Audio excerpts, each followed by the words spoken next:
Okay, I'm gonna get us started. So our theme today overall is really kind of our focus area of water supply, and we have three great folks that are going to be discussing: Florence Miller from NRCS, Carrie Strassheim from DNRC, and Justin Mullen, who's with Mammoth Ditch Company, is going to give us a perspective. He is only able to be with us for a short while, so we'll catch him when he gets on. Our goal today is to develop a better understanding of the physical and legal constraints of water availability as it moves through the lower Gallatin watershed so that all water users can more effectively share. So again, this is one of this group's big focus areas. We're really pleased to have some time to hear some more, discuss more, get questions answered today.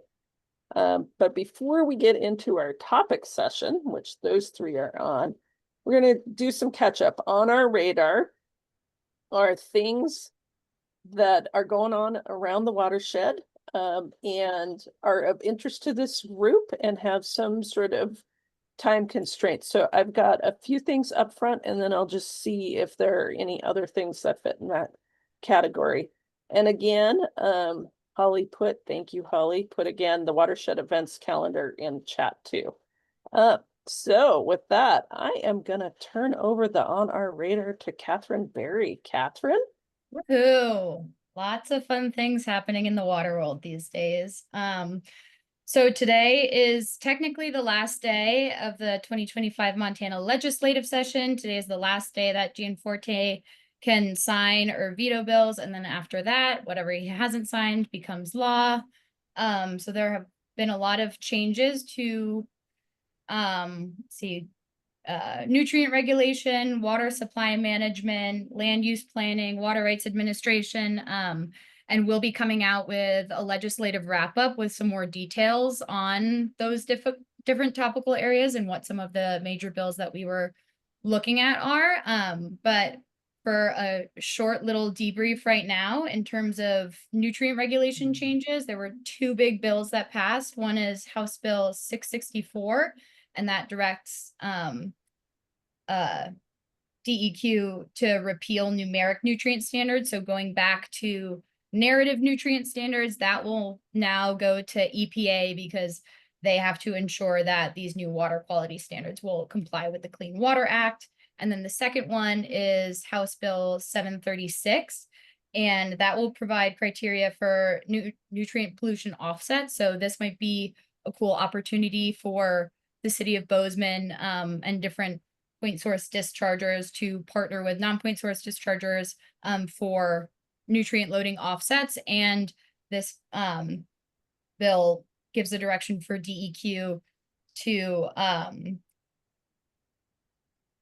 kind of quantify different offsets that don't right now have that quantification, like riparian vegetation, removal of septic systems, or riparian fencing. So those are very exciting. And then another, I think, plus is House Bill 580, which a lot of people were looking at, which clarifies water right abandonment in a drought, so that water users who maybe aren't using their full water right aren't at risk of having a claim in those drought years.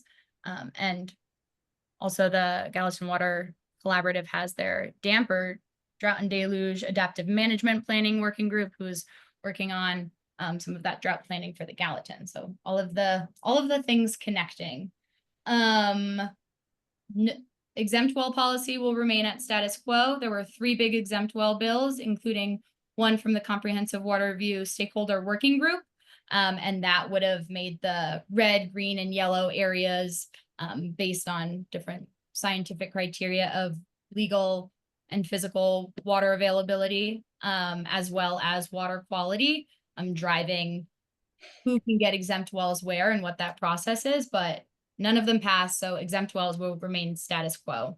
And then the last one, which I think a lot of people were also following, was House Bill 256, which would have created the Montana Water Development State Special Revenue Account. So basically this water storage bill that was also coming out of the Comprehensive Water Review Stakeholder Working Group, that got tabled in the House, so it did not move forward. but it sneakily got into another bill, House Bill 924. So that creates this growth and opportunity trust. And within that, it creates the Montana Water Development State Special Revenue Account. So lots of fun things. I will put all of this more succinctly in a nice little blog for everybody to read. And if there are other big bills that you are tracking that are going to have big implications in the water world, especially in the Gallatin, please drop them in the chat. Oh, last one. There's also a study bill that passed. So between this session and the next session, Water Policy Interim Committee will be studying, let's see, water reuse in the state. So their analysis between this session and next session will then inform a bill that's produced probably around reuse. Next, so state now to City of Bozeman, lots of fun things going on there as well. The Unified Development Code is really kind of in this last big push of public engagement. So on June 24th, the City Commission will direct city staff on where to go with updates in the development code, what they're prioritizing, where the staff should be putting capacity to look at things like zoning or transportation. And at the last commission meeting, the city staff was mentioning a few different topics like zoning and transportation that city commission could prioritize with this update, and water was not on there is the big thing. And water doesn't really have a home within the Unified Development Code update. It is not on anybody's agenda right now. So the Sustainability Board, Community Development Board, nobody has it. So it's really important that we are showing up as these technical on-the-ground experts saying, there are updates that can happen to this. We can strengthen protections. This impacts everybody. So look out for something from us for a little policy memo, as well as comment letter to sign on to within the next few weeks.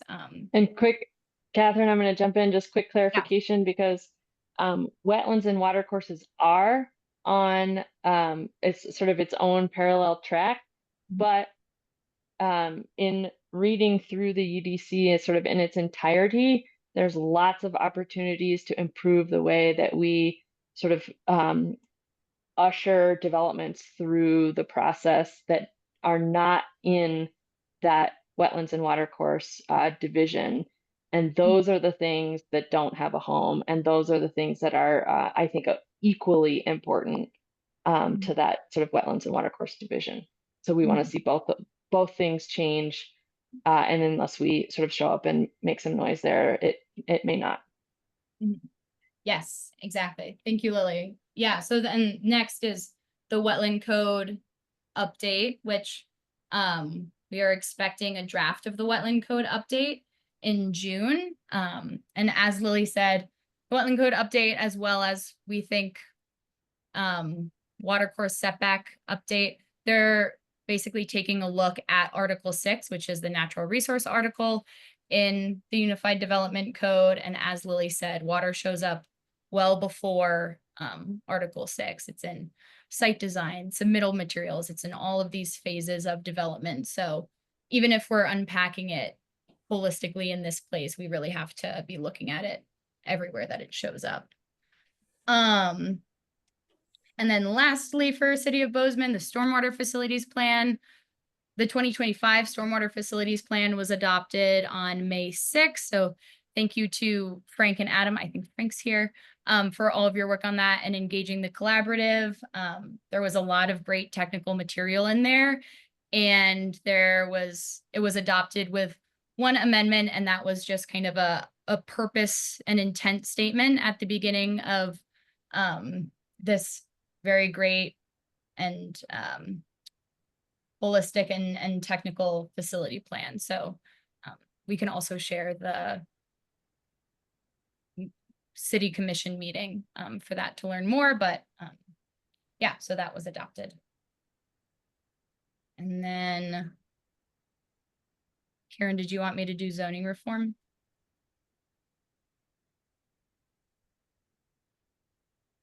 Yes, it looks like Megan's not here today, so unless I missed her, I've got Megan. I realized I've got another sheet. I don't see Megan today, so yeah, why don't you do that? Okay, great. So the Gallatin County is exploring different ways for zoning reform, or different avenues for zoning reform, really just seeing if zoning in the county would be an option and what community members are wanting to see. They had 3 work sessions about zoning reform to gauge the community. And from those, it was pretty loud and clear that those who are in the 22 districts right now, so in Gallatin County, we have our municipalities, we have 22 small zoning districts that are all very unique, and then everything else is unzoned area. So it was obvious from those discussions that those in the 22 currently zoned districts want to maintain their zoning districts. They don't want to be dissolved. They don't want to be incorporated into a larger zoning area, but they want to maintain that uniqueness that they have worked on. So the county commission has now directed staff to explore different zoning reform options that are able to maintain those 22 districts, but looking at areas around there or different ways to kind of integrate along those lines. But there's no scheduled meetings for any updates at this point, but right now city staff are looking into that, and I think preparing an engagement plan for that. So there will be a lot more opportunity for public engagement in this process. That was just them scoping, you know, what could this look like? What are the opportunities? And now it will be another long process for what this could look like. So do not fret if you did not engage in some of those earlier discussions.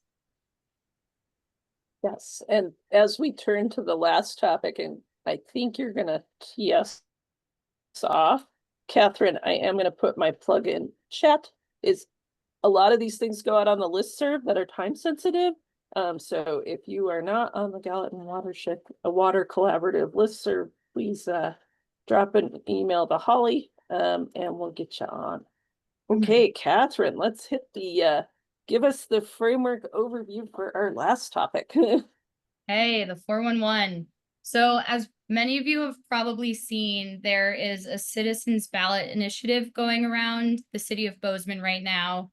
It's produced by the Ward Group, which stands for Water Adequacy in Residential Development, but it's basically this initiative that tries to tie a development's access to Bozeman's public water supply to affordable housing. So in the state of Montana, you cannot mandate developers to include affordable housing units, also called inclusionary zoning. That was directed in the 2021 legislative session. So this ballot initiative kind of tries to go around that and say, okay, well, if a developer comes and they want to use cash in lieu of water rights, so they don't have water rights, but they just pay the city, and then they have access to the city's public water supply, and the city goes out and finds the same amount of water to offset that new development. So if a developer wants to use cash in lieu of water rights in the city of Bozeman, then 33% of the units of that building, of their development, have to be affordable housing. So that's kind of the nitty-gritty of just what the policy proposal is. They are getting signatures through June 23rd, and if they get 15% of Bozeman registered voters, then that goes on the ballot in November. So why are we discussing it? There have been some concerns about the potential consequences of this policy. So again, tying water to affordable housing in this way.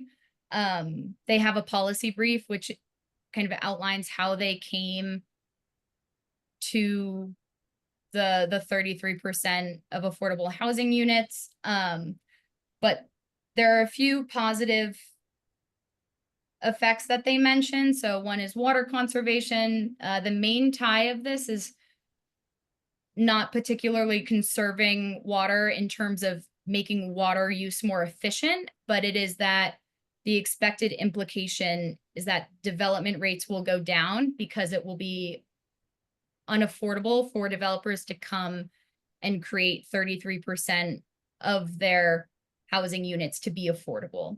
And so they are expecting that to either decrease development rates in Bozeman or drive that out to the county. And this kind of gets to, yeah, just some of the unintended consequences or that are listed in the policy brief and some of the concerns that people have of pushing development out into the county where certain resources are less efficient, like people are getting on exempt wells, which have no cumulative impact review, or people are on septic systems, which we know has sometimes a negative effect on the quality of our groundwater. Those in the housing world say that affordable housing kind of goes on this base of there is enough supply, so that drives down prices. So it might be an unintended consequence if there is actually less supply and prices go up. So there are a lot of trade-offs. So we wanted to talk a little bit about the initiative today, see what people have been thinking about and clarify maybe some of the knowns or unknowns. Yeah. And Yeah, great. And Catherine, it sounded like you have an opportunity to talk with them soon, tomorrow, maybe? Yes, so I'll be meeting with some Um, people of the ward group tomorrow. So would also love to hear what other questions collaborative members have to inform that discussion. yeah, so we'd like to take just a few minutes here.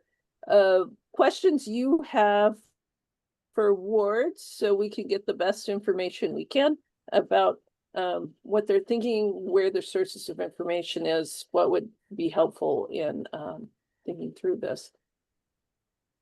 Anybody with questions? And I can't see everybody at once. So if you wouldn't mind either unmuting and speaking up or under that react button with the heart, there's a raise hand that brings you all the way up to the top.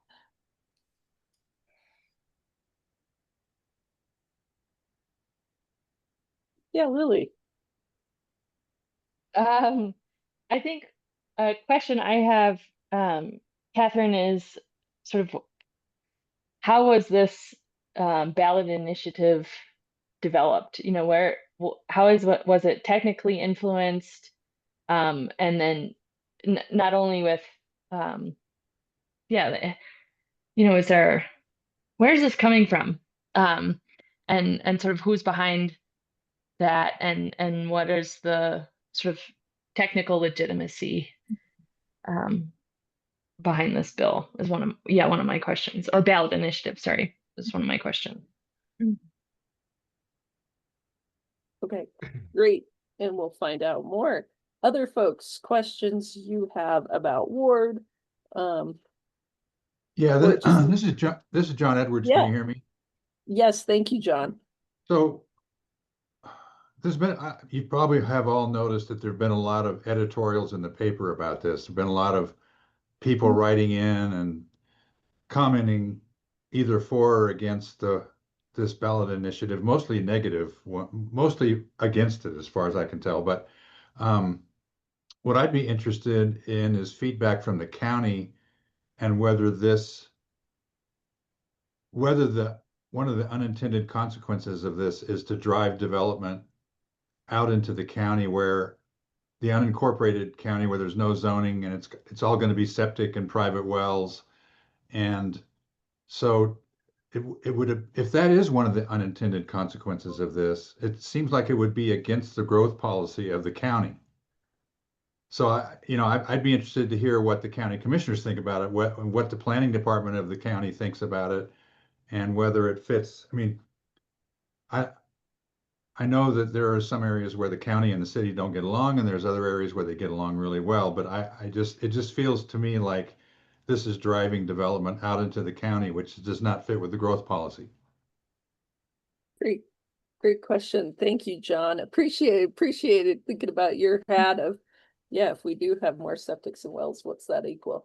Yeah. And the county commissioners did an op-ed in the Bozeman Daily Chronicle, but I don't know. It would be also good to hear from county planners. I think that's a good next step. Yeah. I forgot, what was the gist of the op-ed? And it just got put in chat too, Lily. The gist was they do feel that it would be against the growth policy and would drive growth into the county. Yeah. Okay.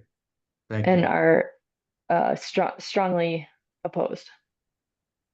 Great. Okay. I guess I great, had a thanks. question. Yeah, thanks, Jim. Yeah, your question. I had a question reading the Oh, sorry. article in the Bozeman Daily Chronicle and just about the, I think, response from mayor saying that there's nothing precluding the county from passing the same rule in the county, and was the primary defense. And I mean, it seems to me reading it that it does push growth into the county, which is completely counter to everything that we've been working towards. But that one comment from mayor was seeking to undercut that by saying the county could just put the same policy in place of requiring 1/3 affordable housing. And I guess I'm curious about the response to that from the county. It seems like, yeah. I don't see, Okay. that's good, Adam. I don't see how that would help with single family housing though. Mm, Well, I mean, that was,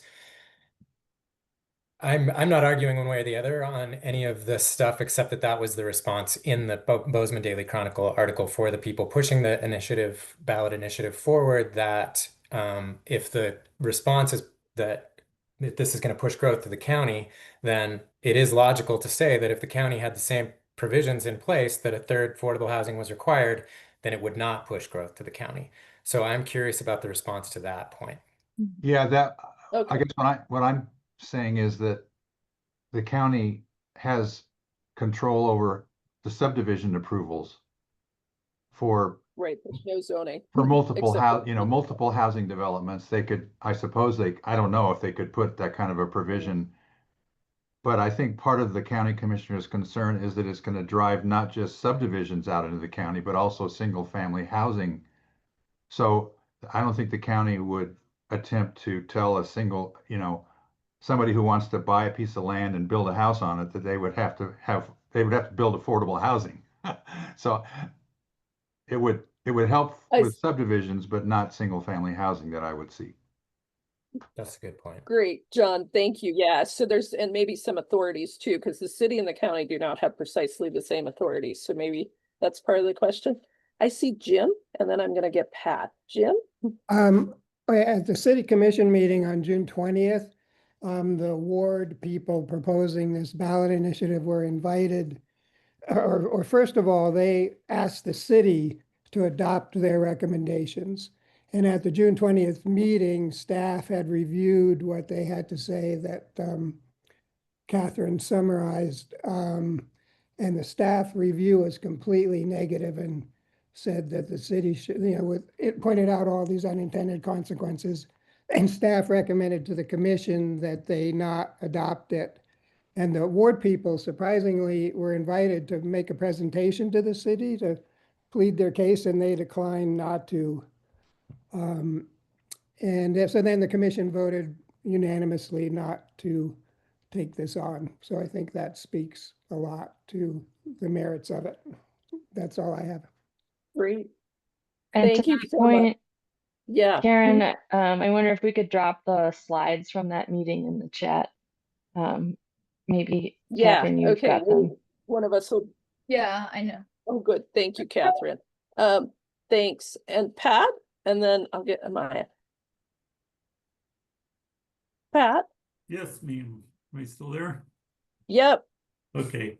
Yeah, I met with the folks this morning and looked through everything and asked a lot of questions. And I think it speaks more broadly to the issues confronting Bozeman and Gallatin County. We're getting obviously a lot of development pressure. The market's strange now. We have more units, unoccupied units than probably since the 2000 or so.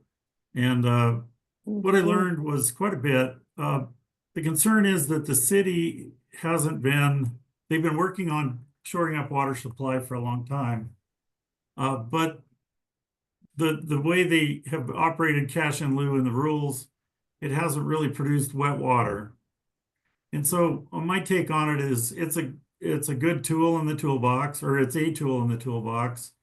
Whether or not it drives up the housing market in this crazy market is beyond my reckoning, but the city and county each have planning responsibilities and each have the ability to regulate growth in their own way. So it's a bit disingenuous to say, oh, we'll just drive the problem out into the county, where the county has plenty of its own problems as it is. But in a nutshell, I think what it would do is, create another option for development to bring water when it wants to develop. So I don't think it's gotten a very fair treatment yet. It's a volunteer group of folks, and they're sincere, and they're not trying to undermine anybody, but they're serious about affordable housing and serious about water. So I think it's great that Catherine's meeting with them tomorrow. And I'm just barely scratching the surface. I'm still trying to learn more, but I don't think the collaborative's place is to deadpan it or support it right now without knowing more. But I think it's an important discussion matter, and I'm glad we brought it up. Great, thanks, Pat, and appreciate again if if you have any analysis. I think all of us are looking for answers. I'm going to do these three, and then we really got to go to topics. So these are going to be quick. Amaya, you want to let us know? And I feel like I haven't said your name correctly. Yes, either. You're all right. It's Amaya. Hi, folks. Maya, just thank a you. quick follow-up on the conversation and questions for the county, since the county is also under the same inclusionary zoning restrictions under Montana law. Would this, if proposed and expanded to the county to address some of the unintended consequences, would that also not have to come from a citizen initiative? I don't think Gallatin County could then enact something similar to address the unintended consequences. To my knowledge, it would have to come from another citizen initiative proposed to Gallatin County residents. So if you could perhaps get some clarification on if they see that as a potential solution, to not to have that support shared across the city and county, if that would also have to come from a citizen initiative. Thank you. Great, Maya, thank you. And that's a great question on authorities too. Sue, something quick, but I really appreciate getting these questions in. I don't understand how this works at all, because as far as I know, basically, if you go out into the county, you have to you say dig your well or whatever, and you don't get title to that water until you put it to beneficial use. And so this is saying you have to have the water in hand up front. And I don't see how that works. And I don't know where they think the city is going to go out in the county and purchase or somehow get their hands on some sort of mitigation water for expanded city water. The pieces just aren't adding up for me at all. Great, thank you, Sue. So trying to get some clarity there, that's really helpful. And last one up on this, Rob. To me, if you look beyond all the rhetoric and everything, it's a timing issue. And what the city talks about is how long it takes for the private sector to convert water rights. And I don't know if it's 3 to 7 years or 5 to 7 or whatever it is, but it takes a long time.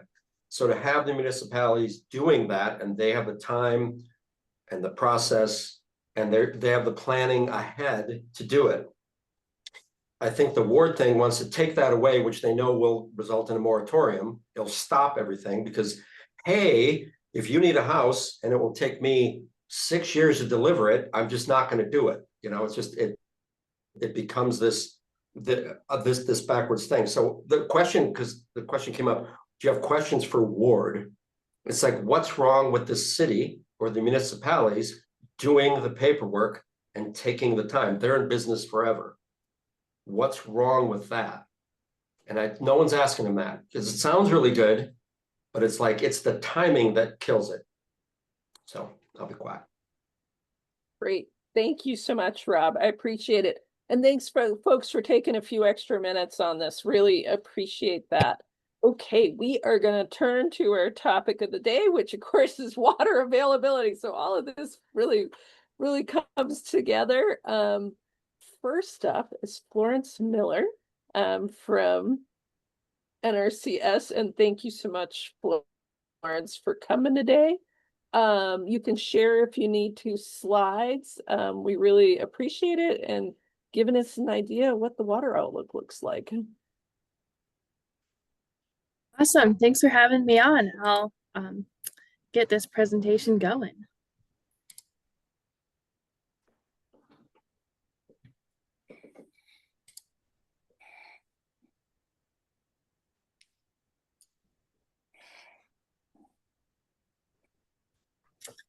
All right, is that up for everyone? Yes, we can see your, there we go. We can see this and your next one. Is that what you'd like us to see?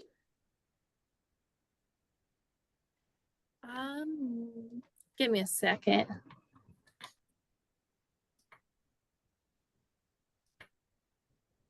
I know it's always hard. What you see is not what everybody else sees. Yeah. And I think everybody could probably see it just fine. It's just whether you want us to see that. Awesome. Did that work? No, we're just seeing one line and it's all black. Okay, let me try and share this again. Sorry about that. Yeah, it looks like it's trying to go into slideshow mode maybe, and then maybe something happened in like it is quite slow here, so that could be an issue. Close to what you had previously. We can all see it just fine. Just wanted you to know we could see your next slide as well. And Florence, if it doesn't work on the second try, I wonder if we could just send it to Holly and then we could advance slides. Yeah, nice. Oh, nice. Perfect. It's working just great. Awesome. Awesome. I'm Florence Miller. I'm a hydrologist for the Montana Snow Survey, which is part of the Natural Resource Conservation Service and the Department of Agriculture. And here to kind of give an update on snowpack and the current water supply forecast. So thanks for having me.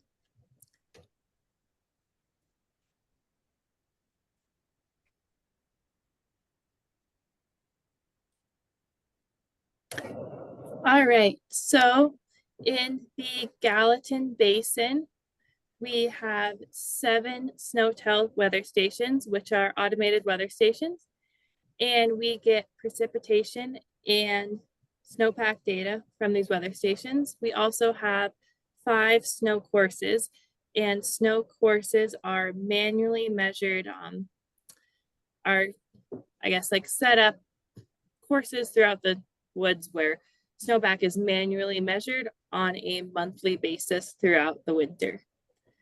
When we're looking at these SNOTEL and snow courses, we're referencing the 30-year median, which is from 1991 to 2020, and that's kind of what we consider our normal value. When we're looking at how these values rank according to percentiles, we're looking at the entire period of record for these stations. We use these weather stations and manually measured snowpack sites to forecast for 3 stream flow sites in the Gallatin Valley.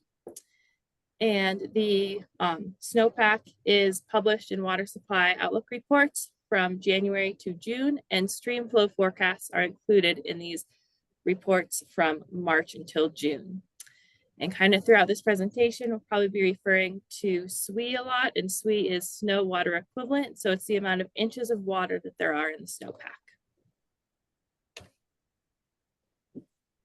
So on the left side of the screen is a map of kind of these stations that we have throughout the Gallatin Valley. In the green circles, there are our stream flow forecasting stations, which are the Gallatin River at Logan, the Gallatin River at Gateway, and Highlight or Middle Creek below Highlight Reservoir. In the dark blue circles, there are the SNOTEL automated weather stations, and the light blue circles are the snow courses, which are those manually measured snow measurement stations. On the right, there's kind of a table of all of these stations throughout the valley, and you can see that our snowpack measurement sites range from about 6,500 feet to just over 9,000 feet in elevation. And on the far right, there's a period of record to the amount of years that we have been measuring snow and weather data from these stations that ranges from about 25 to almost 90 years. So we have a really good period of record of measuring snow and precipitation data in the Gallatin drainage. And diving into what we're seeing this year for water year precipitation, which is from October 1st till present time, the Gallatin drainage is at 98% of median, and individual SNOTEL stations throughout that drainage range from about 80% of median, kind of on the further south end where it's been drier, to about 115% of median up in Highlight where it's been a pretty wet winter. Looking at our monthly snowpack for May 1st, as of May 1st, our monthly snowpack was right around normal, about 101% of median. And again, this kind of ranged from about 75% of median at lower elevations to about 125% of median at kind of higher elevations that were favored by this winter's snowpack. A couple things to note is that it's these monthly snowpack values that are what are used for our water supply forecasts. And when we're looking at it on the monthly scale, it includes those manually measured snow courses that are measured once a month. So looking on the daily scale snowpack for May 1st, you can see it doesn't include the snow courses and is a little bit different, 98% of median compared to 101% of median. So if you're looking at the interactive map and then you're getting the water supply forecast and you see a difference, that's probably what it is looking at that time scale and the inclusion of the manually measured sites. So we've been pretty much near normal all winter in the Gallatin Basin, but it's been pretty warm lately. So we're having a little bit of an early snowmelt and runoff. So as of midnight last night, we are at 80% of median SWE for May 26th. And this ranges from some of our lower elevation sites being completely melted out to some of our higher elevation sites up in Highlight still hanging in there at 115% of median.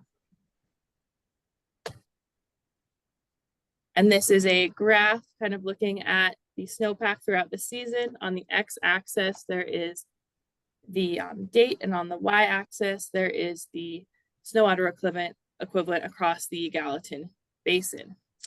This black line that you can see throughout the graph is this year's snow water equivalent, and the green line that's a little bit faint is the median SWE.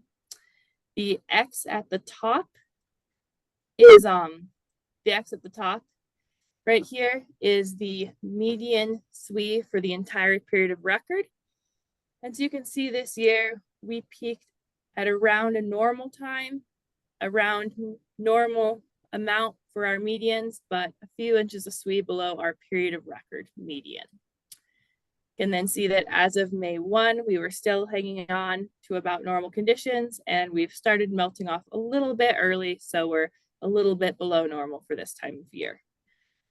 For water supply, what really matters is whether or not we have reached peak SWE. So that kind of peak SWE May 1 value is really what's going to determine how much water we have coming into the basin this season. We use all of this data to make our stream flow forecasts, and our stream flow forecasts are volumetric forecasts. So they're the prediction of how much water in kiloacre feet is going to flow past a gauge during a certain period. And these are our forecast periods. So our May forecasts are forecasting for May to July and May through September. So how much water is going to flow through that gauge from May to July or May through September. When we're looking at our forecast, it's not a single value, it's a range of values. So our 50% exceedance forecast is 50% chance that we're going to have more or less water than that. And we can kind of think of that as a forecast for if we have normal future weather in the spring. If we're thinking about potentially having drier future weather for the next couple of months, we might be wanting to make water management plans more based on the 70% exceedance or the 90% exceedance probability. So these are looking at, there's a 70 or 90% chance that we will have more water than this flow past the gauge. And that value can be more indicative of drier conditions, or if you're wanting to be more conservative in your water planning. On the opposite end, our 30 and 10% exceedance are values that are probably going to be closer match a wetter spring and summer, and are values that you might want to plan for if you're worried about flooding or having too much water. So looking at our forecast for May 1 for the Gallatin drainage, on the y-axis, there are our 3 forecast points, the Gallatin River at Gateway Logan and Middle Creek below the reservoir, and the 2 forecast periods we forecast for on May 1, May to July and May through September. We're seeing the same colored range of the 50% exceedance in the middle to the 90% exceedance probability to on the left, and the drier conditions to the 10% exceedance probability and the more wetter possibility on the right side. On this graph, the numbers that line up with each of those kind of colors is the volume of water in kiloacre feet that will be moving past that gauge with those forecasts. The gray line is normal stream flow. And then you can see that these ranges kind of line up with percent of median stream flow on the x-axis. So for the Gallatin, we're seeing that our 50% exceedance probability is around 90 to 100% of median stream flow. Our lower end of the exceedance possibility, so 90 to 70% of exceedance probability, is looking closer to like 75 to 90% of median. And that would be stream flow, which would be if we were to have drier weather conditions over the next couple months.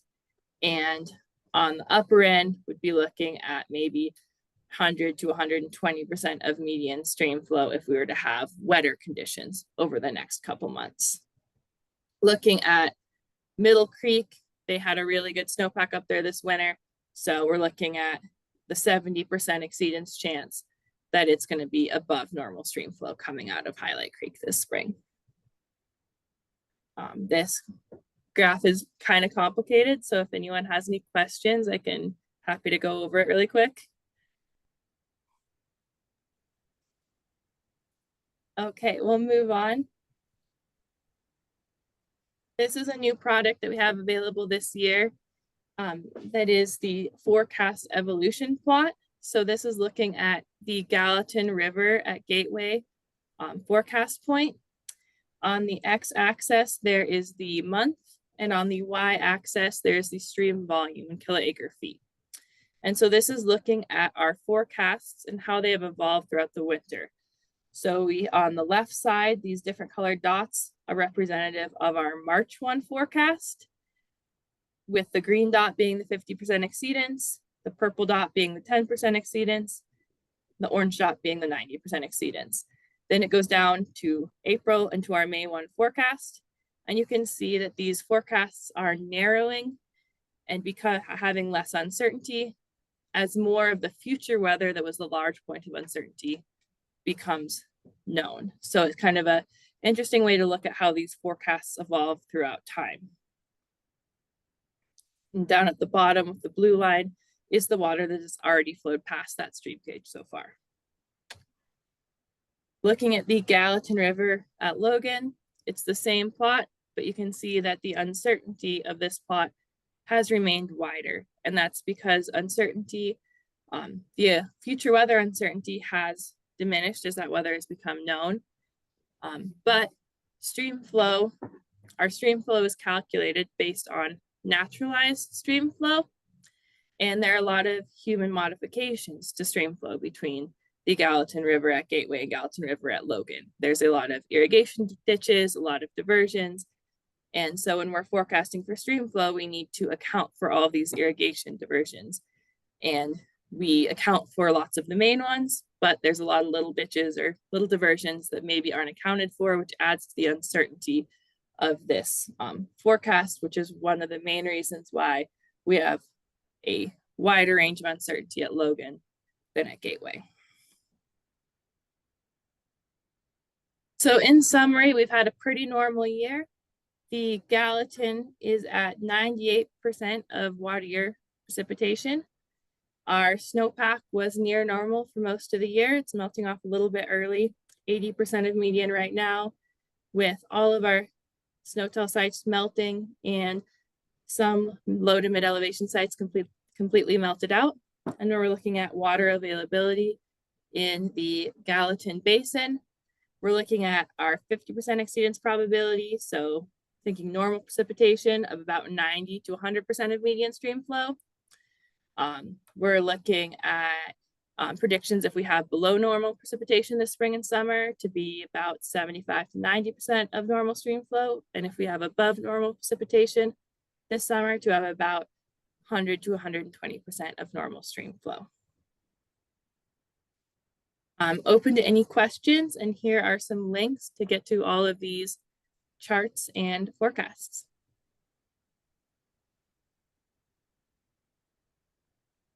Great. Thank you so much, Florence. I'll see if there's a quick clarifying question. Really, we're going to hold discussion, but are there any quick clarifying questions?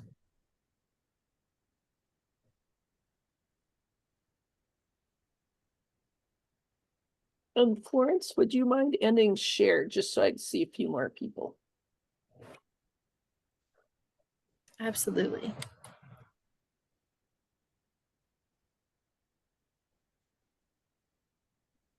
Great. I'm not seeing any clarifying questions. So folks, I'm going to hold discussion here. We do have some time for it because I want to get to our next speaker, Justin Moeller, who is the ditch rider on Mammoth.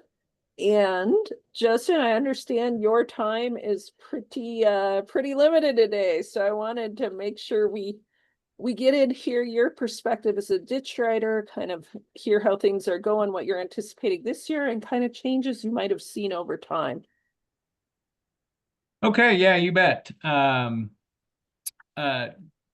Well, as Karen mentioned, I am with the Mammoth Ditch Company. I actually am on the board for the Ditch Company and have served as the ditch rider, but we've got somebody else who's actually doing that this year. But I'm very familiar with the process, so can generally speak to that. And Holly was kind enough to pass along a few questions, so I'm just going to kind of go through those and try to address what I can.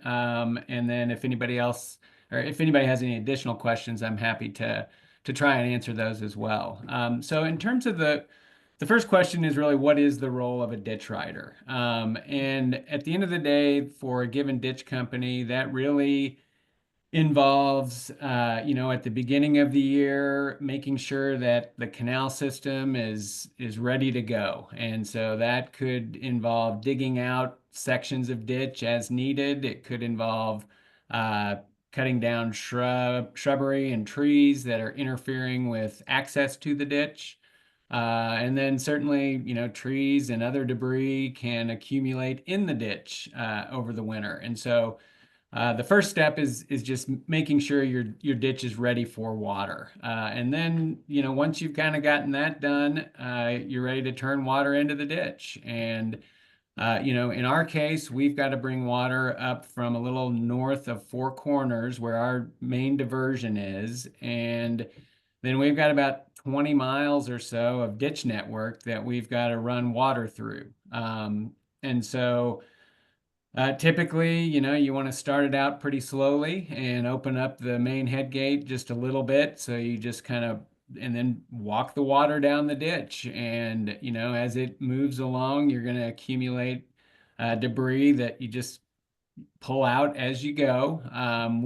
Our ditch runs all the way through Belgrade. So we've got a number of culverts with trash grates on them that for the most part, the owner of the culvert is responsible for making sure that trash grate stays clear. So the city of Belgrade does a lot of that. There are some individual uh, culvert owners that may be associated with a particular development. And so it's their responsibility to make sure those culverts stay clear. And then, you just basically, as folks need water who are on the Mammoth Ditch, we turn water into their particular canal, the section of ditch that serves them. And they don't all want water at the same time. So it's kind of a balancing act to figure out how much water we need to put in the ditch so that we can get water to those who need it. And then, right around this time of year or plus or minus a week or two, depending on the year, we've got most folks ready for water and wanting it. So that's kind of the point where you've got most of your debris cleared out. You kind of know who wants water and how much they want. And so you can kind of get things set. And in general, there's not as much maintenance required. Now, that does fluctuate somewhat depending on the head of water that we've got at our head gate. And so when we've got, big stream runoff, that puts more pressure and sends more water at our head gate. So we've got to moderate that depending on the overall stream flow. So really the ditch rider for a given ditch is there to make sure that the water in that ditch company's ditch gets to all the folks who need it. And their focus really is on that particular ditch. And so the second question was, how does that differ from the role of the water commissioner? And I really can't speak a lot to that role other than to say their primary role is to be sure that enough water stays in the river. And so they do that by and again, this depends on the year. There may be, if we have a relatively wet year, folks get water throughout the year. But if we've got a dry year and the river level starts to drop, and I can't tell you really what the point at which they would begin, the water commissioner would begin turning more junior water rights off. But at some point, when the river drops to a certain level, the water commissioner will actually begin cutting off users, and that's based on their priority date. So whenever your water right was first developed, that is your priority date. And the older that date, the more senior your water right. And so if you've got a relatively junior water right that maybe is say 1950, that right is going to get cut off before somebody with a right that dates back to 1880, for example. And so that process just kind of continues throughout the summer with, the most junior rights being shut off as the first folks to lose their water. And then based on that priority date, additional users will get cut off throughout the summer. And that, folks may have their water turned back on. If we get a wet spell and the river comes back up, the commissioner may be able to release some of those junior water rights. So that's basically what the water commissioner does. All of the ditch companies pay a certain amount of money to support the water commissioner and what they do. In terms of the next question was from an ag perspective, what does the watershed look like in a wet versus a dry year? And I'm not really sure exactly what to say there other than, kind of, I'll go back to what I just said about the water commissioner. If it's a really dry year, you will have users with their water getting cut off sooner than in a relatively wet year. Or if it's a really wet year, they may not have their water cut off at all. And then obviously, you know, if it's a really dry year, the folks that do have water, that water is just that much more important. You know, if we're not getting the water from rain, then we're dependent on those surface water rights. And so I think the next question was, what are the key considerations that determine when and where to turn water on and off? And I covered most of that when I talked about the role of the water commissioner. And so it really is dictated based on the level of water in the river. And so once that level starts to drop, that's when that's really what the water commissioner looks at in terms of when to begin restricting folks in terms of using water.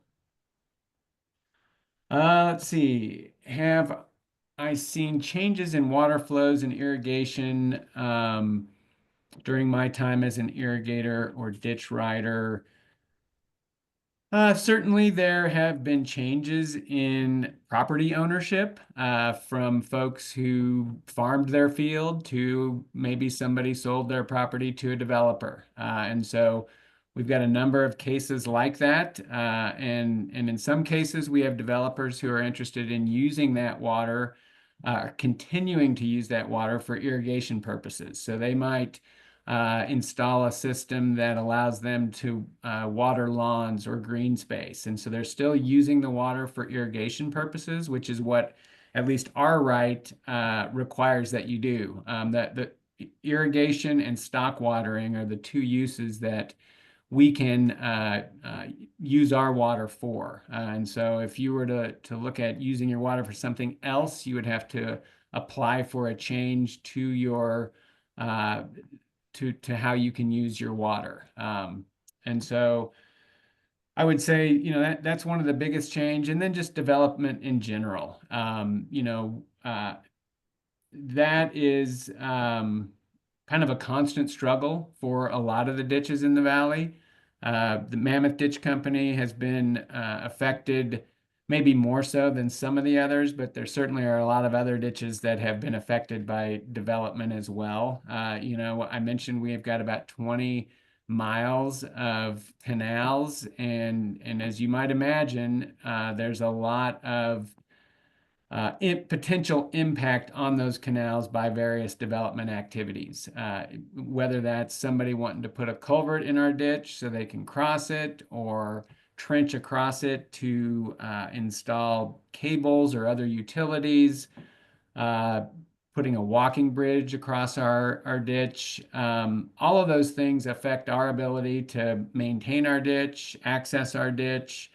And so before I even got involved in the ditch company, which was about 25 years ago, the ditch company, the folks that were part of the ditch company, instituted an encroachment permit system for Mammoth Ditch Company. And so we've had that in place for around 30 years, I think. And so essentially, anytime someone wants to do something within our ditch easement, which we typically consider, and this depends a little bit on the section of ditch, but a minimum of 20 feet on either side of the ditch center line is what we, unless there's something else documented, that's what we consider our maintenance easement to be. And so anytime a developer or anybody else wants to do something within that easement, they need permission from us. And so we handle that through encroachment permits. And that's our mechanism for recouping some of the costs that are associated with those things. It allows us to keep tabs on where all of this stuff is happening along our ditch,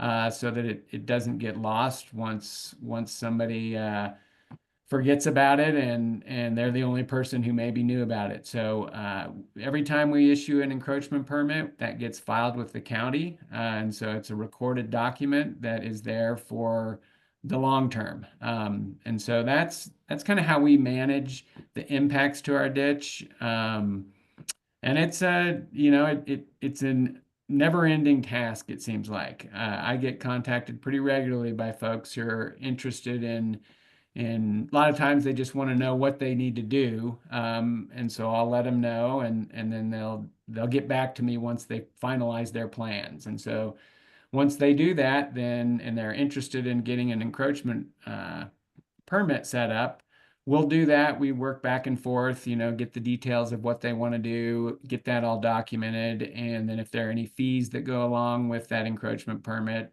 we would let them know what those are. And once that document is signed by both parties and recorded, then and we've gotten any fees that go along with it, then they're pretty much good to go with that. So that's one of the biggest things that we just kind of have to stay on top of as a general matter of doing business. And folks I think, have become pretty used to knowing that they need to reach out to a ditch company if their activities are potentially going to impact either the ditch itself or potentially something being installed within that maintenance easement. So that's the list of questions that I got, but I'm happy to answer any other questions if anybody has any. Great. Justin, thank you so much for such a thorough overview. I know your time's limited, so we're going to take questions right now for you, if that's okay. Sounds good. Okay, great. And again, I see Lily with her hand up or unmute, please. Lily. Yeah, Justin, thanks so much. I got two questions. One, just clarifying, when you sort of changes over time, I'm wondering if you've seen changes in the water supply. So if you're seeing that shut off happening more frequently, or where the commissioners having to sort of shut off junior water rights sooner or more frequently, if that's been changing over time. Yeah, I'm probably not the best person to ask that question. My general sense is that yes, not only are more folks getting shut off over time, but they're probably getting shut off earlier. Again, it really depends on the year. There's not an obvious trend that just always is, hey, we're getting less and less water every year. So there, it goes up and down, and Mammoth Ditch Company is very fortunate to have a very senior water right. And so somebody else on a ditch with a more junior water right would probably be more in tune with when those cuts get made. But for Mammoth, we typically don't see our water shut off in a given year because again, we have a really senior water right. It actually dates to 1866. And so we would be one of the very last ditches that has had their water shut off. And so quite frankly, it's kind of out of sight, out of mind for me because it's not something we typically have to worry about. I suspect that the water commissioner probably could give a much better answer to that question because I'm sure, they've kept logs of when they do stuff and how, how many cuts they have to make in a given year. So that probably would be somebody who could give a better answer to that question than I can. So anyway, that's a long-winded answer to your at least your first question. I think you had two, maybe. Yeah. So the second question is we hear this statistic that we could dry up the Gallatin River 5 times over based on the how over allocated it is. But you talk about the commissioner watching the water levels in the Gallatin. So what is it that's keeping water in the Gallatin if we are legally able to divert more than what it has in it? Yeah, I think I don't know about the 5 times over allocated. I mean that seems crazy to me, but I think the whole process of what the water commissioner does is a big part of what keeps water in the river. So the fact that we're over allocated means, at least my understanding of that would be that if everybody was taking their full water right at one time, then it simply is not enough water in the river to support that. So that that's where the cuts come in. And so, you know, as the water in the river drops, those cuts get made to make sure that a certain amount of water stays in the river. And then beyond that, I think a lot of ditches maybe don't take their full right, or they may not take it their full right throughout the year. For example, in our case, we might have a user who, you know, needs their water for you know, June and July, but then come August, they may have already harvested their crop. They're not going to do a second planting. And so all of a sudden they don't need that much water. And so we actually will proactively say, well, hey, we don't need to send this user the same amount of water. Maybe they just have stock, their water and horses that they put out on their pasture when they've harvested their crop, so they just need some water left in the ditch for that purpose. And so we would cut the water that we're taking out of the river back as a result of that, because we don't want to pull out more water than we can actually than our members actually need for their uses. And so I suspect a lot of ditches do similar things throughout the year. So it would be a very rare occasion when all of the water users are using their full right at a given time. And so just by nature of how it all works, you just that helps not de-water the river, basically. So I think between the cuts that the water commissioner puts in place and then the ditches themselves, just kind of monitoring, you know, what they need and not taking out any more than they do need, are the key things there. Yeah, thank you, Justin. That makes a ton of sense. Pat, I saw your question in chat and your hand raised. I know you've got a question as well. Hi, Justin. Thanks for your presentations. Great information. I was curious whether the Mammoth just delivers private rights to your members, or do you also have shares, or a little both? Well, the way the Mammoth Ditch Company is set up is, you know, we're incorporated, and so the ditch company actually owns the water, and then each member has a certain number of shares in Mammoth Ditch Company, and that depends on just historically how many shares they may have accumulated. Typically, it's based on the amount of acreage that was farmed. I mean, originally, that's, I think, how the total number of shares got divvied up. We've got a total in Mammoth of 52 shares, and we've got members who have anywhere from less than a share up to 11 shares, I think, is the user with the greatest number of shares. And we actually have a situation where a subsidiary ditch company owns shares in Mammoth. The Spooner Water Company, which is actually, I'm involved with that ditch as well, and that's the corporation that manages the water in my particular neighborhood. But we've got 7 shares in Mammoth Ditch Company. So it really depends on, I think historically the original basis for that allotment of shares, if you will, would have been based primarily, I think, on number of acres. But you know, this was all set up back 100+ years ago, and then it's, you know, as ownership has changed over time, there have been, you know, things that have changed a little bit. So does that answer your question? It sure does. Thank you very much. Okay. Yeah, thank you, Justin. Really appreciate this. It's great to have your perspective. And yeah, such an old water rights ditch. That's helpful to hear kind of that nuance and specifics. Sue, I'm going to give you a really quick question, and then we are going to have to go over to Carrie, because as usual, we have about 3 hours of material for an 1.5-hour meeting.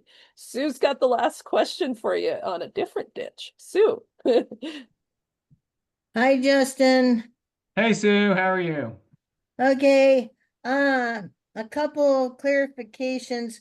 I'm on Upper Creamery, which, because we have 70% pre-1890 water rights, when we demand water, which can be anytime after July 4th, roughly, They have to cut a lot in Farmers, High Line and Low Line in order to get us 800 inches down to Amsterdam Road. And if that was not the case, there wouldn't be any water probably past Cameron Bridge. So that's where this cutoff thing comes. But because we have old water rights in that location, we can get water in the river down to Central Park. The water commissioner authority ends at the head gate on the river, and the ditch rider then becomes the distributor and allocator of water within the ditch itself. So that's the difference between those two. The water commissioner is appointed by the district court, but his fees and that are paid for and billed to the water users, the irrigators, by the district court. So he is appointed by the district court, which is Georgia, Alberta, and then paid for by irrigators. I understand most Mammoth Ditch and a lot of it along you parallel Jackrabbit and then go through the city of Belgrade, and therefore you are near human activity a lot. You've had problems with trash. You've had problems with kids floating through your culverts on air mattresses, stuff like this. So the liability is sky high. And I noticed that you've done maintenance work along where that trail is along Jackrabbit, and you put covers so the kids can't float through the culverts anymore. Do you want to address that a little bit about your liability issues?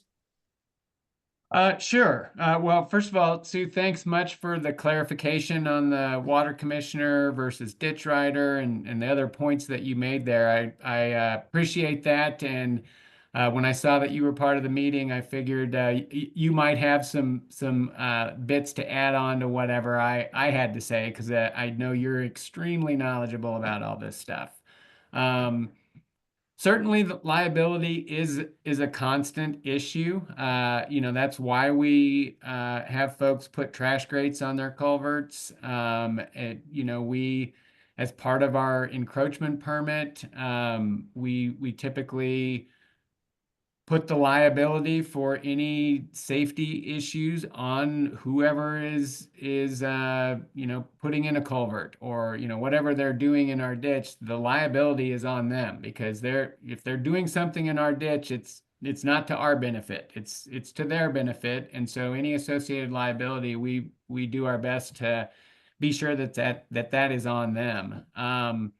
In terms of just general liability, being a ditch company, and I can't really speak to exactly what we have for liability insurance, but that is something that we carry as a ditch company, for this type of thing.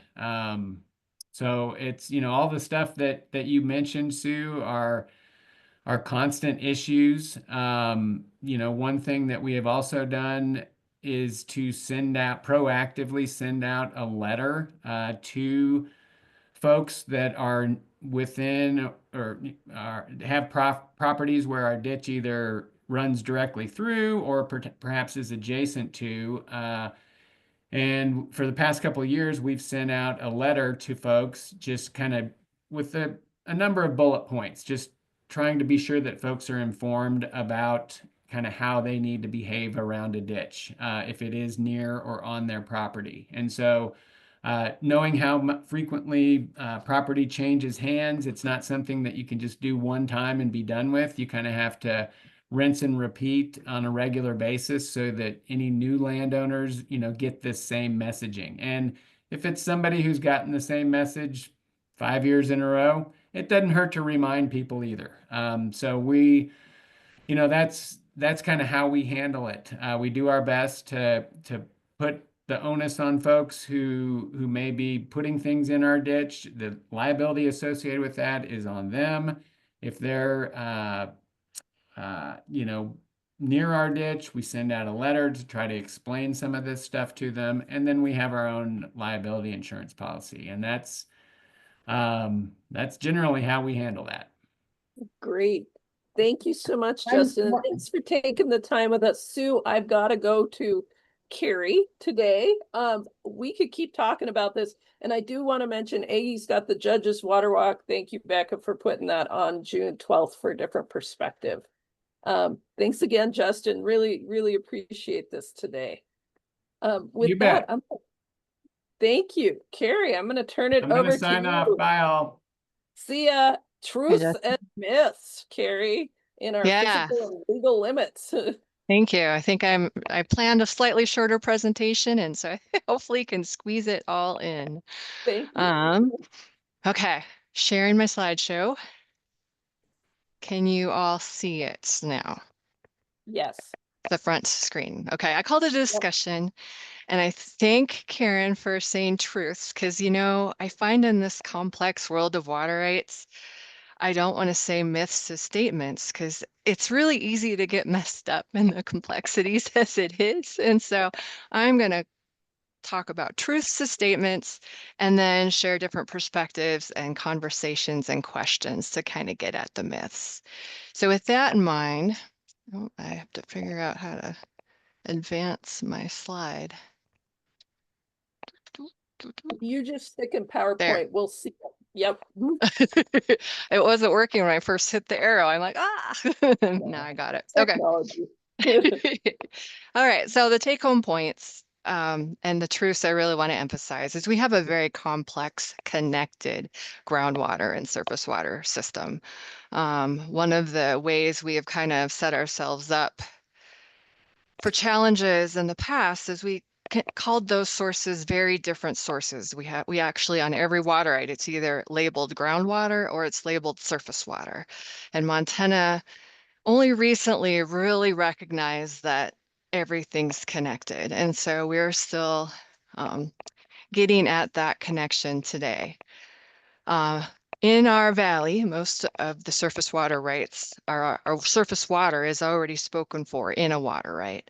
On the West Gallatin, I'm going to show you that is very definitive. There are some side tributaries that you might be able to still find a drop or two. There are some exceptions to the basin closure, but the basin is generally closed to all new surface water rights. And there's been a lot of talk lately about water budgets. And physical water budgets, while they're a useful model and tool for some things, are very different from a legal water availability analysis. And that's really the two different lenses that we saw in play in the legislative session, and that we're trying to kind of share those differences and figure out like how they can help each other. So I think all of you kind of aware how this model of groundwater and surface water works here in our valley. We're in this bathtub aquifer filled with loose fill, and where there's groundwater intercepting surface water, that's a gaining source of a stream or creek. And then sometimes that surface water is perched above the groundwater table and it loses to the groundwater. Just a map illustrating our very complex system with ditches and creeks through our valley. And thanks to Justin, you all got the primer on a prior appropriation system, so I won't go into this in too much detail, just to say that anything newer than 1890 on the West Gallatin is essentially a junior water right that most likely will get cut off in a given year. So I mentioned basin closures. We also have controlled groundwater areas and other compact closures in our state. And in those areas, you have to have a full permit. If there's a permit allowed, there's a full process for permitting. And in our upper Missouri Basin closure, part of that includes a requirement for mitigation on groundwater that is connected to surface water. But where I wanted to go a little bit more were exempt wells, hot topic. Catherine mentioned there was pretty much a status quo. We had one small step that was made in exempt wells, changing them up to be filed ahead of time instead of after use. So that's going to really help with our conjunctive management and coordination with other agencies to some extent. But these small use wells, up to 35 gallons a minute and 10 acre feet, are exceptions to permitting. So there's no public notice, there's no analysis of water availability. And these have really given us a challenge over time to deal with because there's no easy one size fits all solution for our big state with a variety of patterns of development. So our challenge really is in how we looked at combined appropriations. I'm not going to go into this in detail. I'm just showing you the density map and just a challenge like how many wells are in a project together or when do we consider them separate? That is an ongoing challenge for us that was not resolved this legislative session.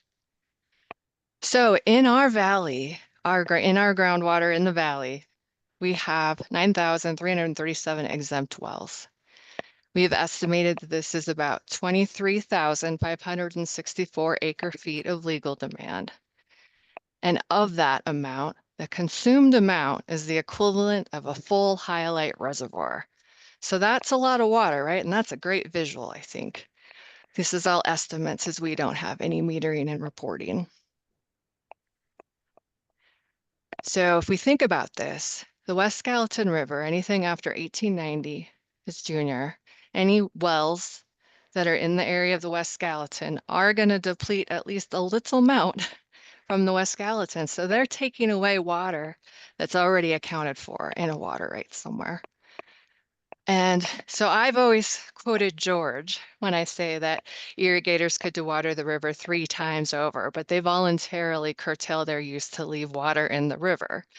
I've heard now 2 different reasons. Thank you, Sue, for explaining the different headgate locations. I have also heard that they want visible water in the river at the interstate because it's easier to voluntarily leave water in than to have people focusing on making someone leave water in a river. But this is one thing in Montana, we don't require that water be left in. If you have the water rights to take it out, you can de-water sources in Montana.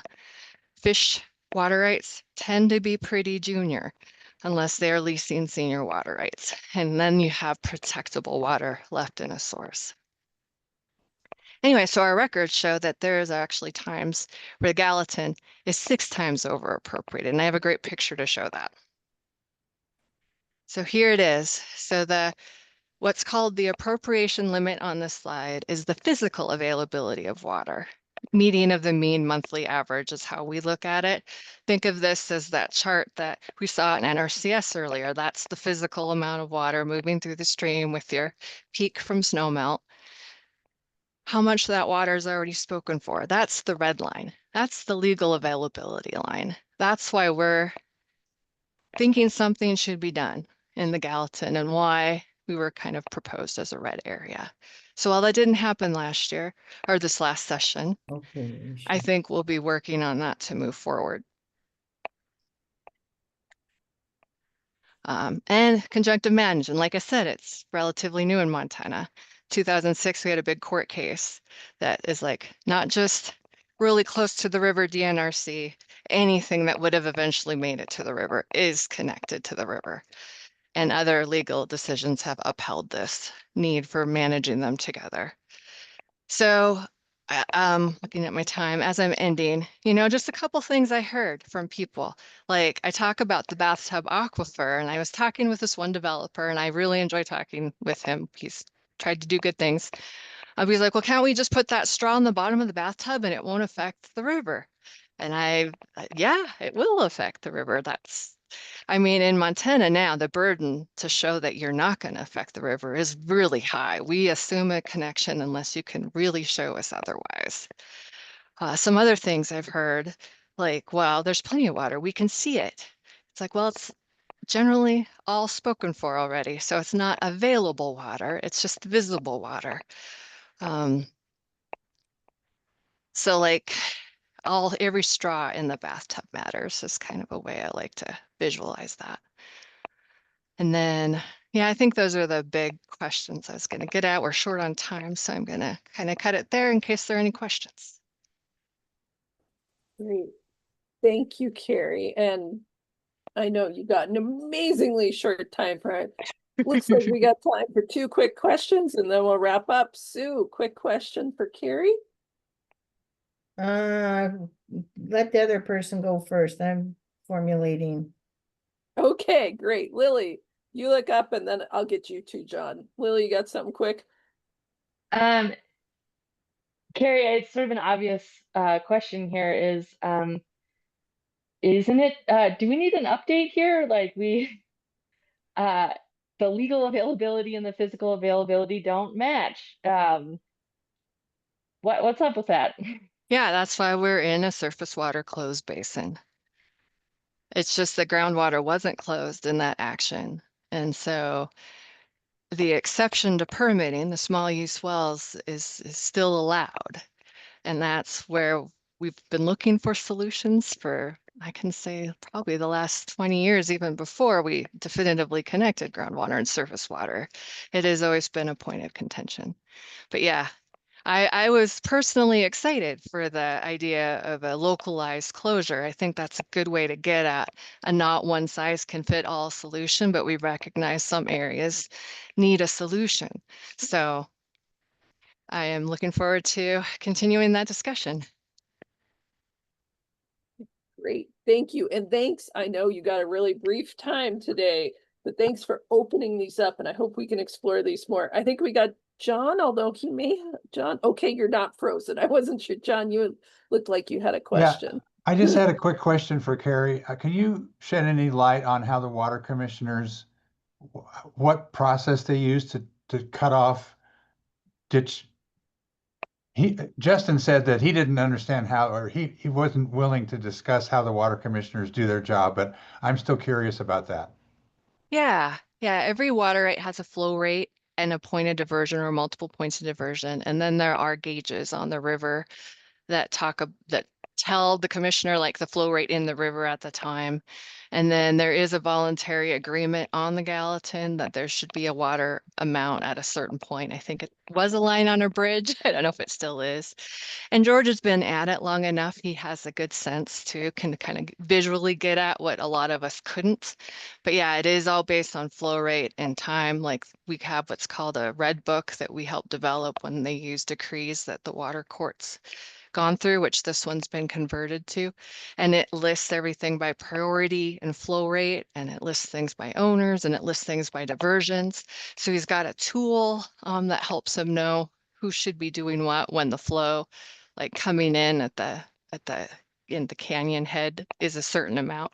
He has an idea of who will be able to operate and who wouldn't. This is my understanding at a high level. So it's a voluntary agreement between the water companies and DNRC? No, we're not a part of it. Who's it a voluntary agreement amongst the water companies? The water users and the water commissioner who's appointed by the district court. Okay, thank you. Yeah. Great, thank you. And I'm so sorry, we are gonna have to cut off questions here because I know it's time. I wanted to do 3 quick things that are related to this. Holly, you want to give us a quick damp update? Yeah, I think we've talked about damp enough with the group that everyone knows what that is. Yeah, excited that we currently have an RFP out to hire a contractor that'll help us bring a working group together and start the process of developing that drought and deluge adaptive management plan. So we'll start reviewing those applications and proposals here in the next couple of weeks and select someone, and we'll keep everybody posted on the next steps. Great, thank you. Next up, Becca, I know this is going to be awfully quick too, but I hear that you guys are working towards an irrigator oral history project. Yeah, thank you, Karen. Just what you said, we're working towards capturing these important oral histories and all the working knowledge that there is within the water users and the ditch companies, as we have just gotten a taste of today. So very early, but Lily and Susan Gallagher at the MSU and Whitney and are all contributing to this little brainchild here. Great, wonderful, and we're really looking forward to some fruition and hearing those stories, so thank you. And then the last thing we had was the City of Bozeman is working towards updating its integrated water resources plan. It's in technical committees right now. They have not published when they're going to do broad public engagement other than summer. So stay tuned for that and take a look at Engage Bozeman. We'll get that out when that opens. Yeah, and I just wanted to say, since we are a minute over time, thank you all for coming, and I wanted to really highlight next month's. The monthly collaborative meeting is outside. It's at Mandeville Creek. It's June 24th from 1 to 3. You can peel off early if you need to. It's going to be a great tour, and Connor Parrish from Trout Unlimited will be leading that tour and discussion. So we hope to see y'all outside next month. Thank you so much for coming. And as always, listserv, events, please get it out to everybody. We appreciate everything you do. Thank you. We are adjourned.